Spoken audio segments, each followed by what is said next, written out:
itu restorative justice?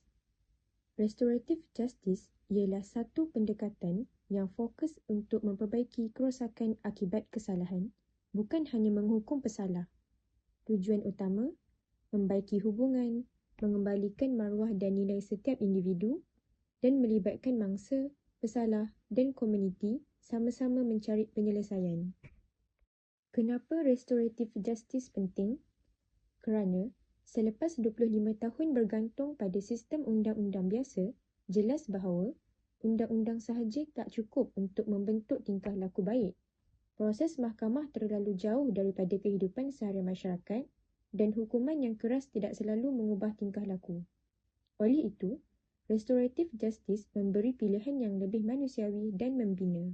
Prinsip utama restorative justice: maklum balas berurusan tentang kesan tingkah laku, hubungan yang bermakna iaitu setiap orang rasa dihargai dan disokong, dan empati iaitu belajar memahami perasaan orang lain. Kelebihan restorative justice: mengurangkan kes berulang atau residivism, membantu remaja bina hubungan positif dengan komuniti, mengiktiraf nilai insan atau human dignity, lebih sesuai untuk kes juvenil kesalahan ringan, dan memberi peluang untuk pesalah memperbaiki diri, bukan hanya dihukum. Apa itu konflik perspektif? Teori konflik mengatakan bahawa masyarakat dibina atas ketidaksamarataan kuasa dan ekonomi. Golongan berkuasa menentukan undang-undang untuk mengekalkan kuasa mereka, dan jenayah sering berlaku akibat ketidakadilan sosial seperti kemiskinan dan peluang yang tidak saksama. Bagaimana konflik perspektif? Jelaskan delinkuensi. Remaja kelas rendah lebih banyak terlibat dalam jenayah kerana kurang peluang, eksploitasi ekonomi atau tekanan sosial. Dan sistem keadilan memberi layanan berbeza kepada kumpulan tertentu.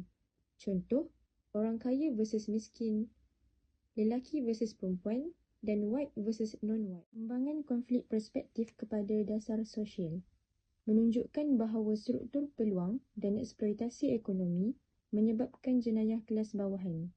Menjelaskan ketidakadilan dalam sistem keadilan formal dan tidak formal. Contohnya, anak orang kaya dapat layanan lebih baik daripada anak orang miskin. Dan menjelaskan diskriminasi.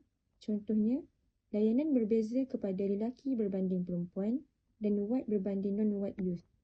Kekuatan konflik perspektif: menekankan keadilan sosial, meningkatkan kesedaran bahawa dasar perlu bersifat inklusif untuk semua golongan dan mendorong perubahan struktur sosial bagi mengurangkan ketidakadilan.